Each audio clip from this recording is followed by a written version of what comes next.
کبھی سوچا ہے آنکھوں سے اندھا انسان کیسے پوری سلطنت کی آنکھیں کھول دیتا ہے؟ یہ کہانی ہے نورپور کے ایک نابینا شخص رحمت کی، جو خود تو کچھ نہیں دیکھ سکتا تھا مگر دنیا کے سب راز سمجھ لیتا تھا۔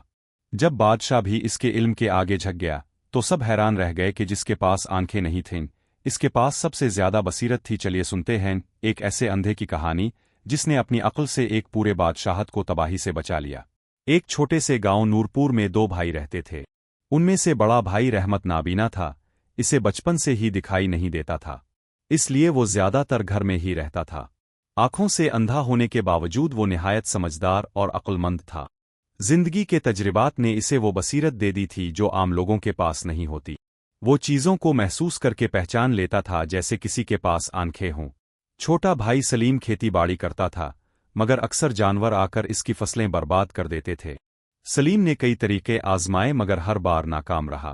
آخر ایک دن اس نے سوچا کہ کیوں نہ بڑے بھائی رحمت کی مدد لی جائے۔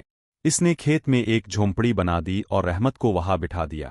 سلیم نے کہا، بھائی اگر تمہیں کسی جانور کی آہٹ سنائی دے تو زور سے آواز دینا، جانور ڈر کر بھاگ جائے گا۔ رحمت نے حامی بھر لی۔ اسی دن سے وہ کھیت میں رہنے لگا۔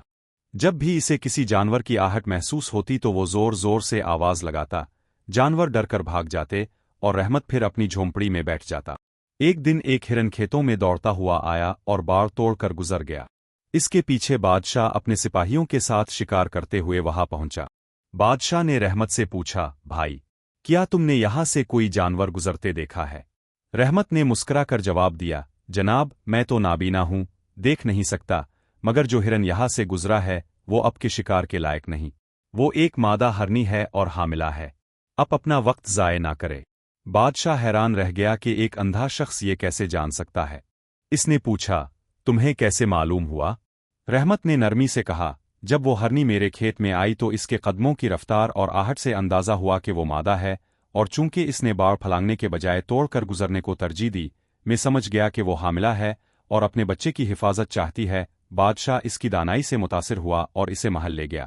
وہاں اس نے رحمت سے کہا، تم بہت فہیم اور سمجھدار ہو، میں چاہتا ہوں تم میرے دربار میں رہو۔ کچھ دن بعد بادشاہ نے رحمت سے ایک سوال کیا، کیا تم بتا سکتے ہو کہ میں اپنے والدین کی حقیقی اولاد ہوں یا نہیں؟ رحمت نے نرمی سے کہا، جناب یہ سوال دل سے نکال دیجئے، اب بادشاہ ہو۔ مگر بادشاہ نے اصرار کیا۔ رحمت نے کہا، اگر اب وعدہ کرے کہ ناراض نہیں ہوں گے تو عرض کروں۔ بادشاہ نے وعدہ کیا۔ رحمت نے آہستہ سے کہا، جناب اب دراصل ایک کنجوس تاجر کی اولاد ہیں اور اس کی عادت اب میں بھی منتقل ہوئی ہے۔ بادشاہ کو غصہ آیا، وہ فوراً اپنی والدہ کے پاس گیا اور سچ پوچھا۔ ملکہ نے کانپتے ہوئے کہا، بیٹا تم ہمارے نہیں ہو، ہمیں اولاد نصیب نہیں تھی، اس لیے تمہیں ہم نے ایک تاجر کے گھر سے لیا تھا جو بہت کنجوس تھا۔ بادشاہ خاموش رہ گیا، پھر رحمت کے پاس آ کر بولا، تمہیں یہ کیسے معلوم ہوا؟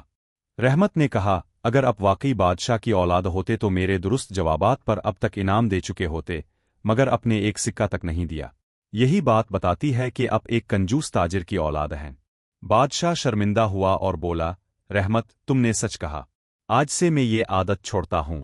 اس نے سونے کی اشرفیوں سے بھری تھیلی رحمت کو دے دی۔ کچھ دن بعد بادشاہ نے کہا، رحمت مجھے شک ہے کہ میرے دربار میں کوئی میرے خلاف سازش کر رہا ہے، تم معلوم کر سکتے ہو؟ رحمت نے اجازت مانگی کہ وہ سب وزیروں سے ملاقات کرے۔ اگلے دن دربار میں رحمت نے سب کی آوازیں اور لہجے غور سے سنے۔ بعد میں اس نے بادشاہ سے کہا، وزیر سجاد کے لہجے میں گھبراہٹ ہے، اس کی باتیں بدلتی رہتی ہیں، وہ یقیناً سازش میں شامل ہے۔ بادشاہ نے خفیہ نگرانی کا حکم دیا۔ چند دن بعد پتہ چلا کہ سجاد واقعی دشمن بادشاہ سے ملا ہوا ہے۔ رحمت نے ایک ترکیب بتائی، دربار میں اعلان کرے کہ سب سے ایماندار وزیر کو خزانے کی نگرانی دی جائے گی۔ اگلے دن جب بادشاہ نے اعلان کیا تو سجاد گھبرا گیا اور خود ہی بول اٹھا، مجھے کیوں نہیں دیا جا رہا؟ بادشاہ نے اسے گرفتار کر لیا۔ اس کے پاس دشمن کے خطوط اور سونا ملا۔ بادشاہ نے رحمت کو گلے لگا کر کہا، تم نے نہ صرف میری آنکھیں کھول دی بلکہ میری سلطنت کو تباہی سے بچا لیا۔ پھر ایک دن ایک تاجر بادشاہ کے پاس عربی نسل کا گھوڑا بیچنے آیا۔ بادشاہ نے رحمت کو بلایا اور رائے پوچھی۔ رحمت نے کہا، گھوڑے کو قریب لائیں۔ گھوڑا آیا تو اس نے اس کی ٹاپو کی آواز سنی اور بولا، یہ گھوڑا اصلی عربی نہیں بلکہ بیمار زیادہ تھکایا گیا ہے۔ بادشاہ نے طبیب سے معائنہ کروایا اور وہی بات درست نکلی۔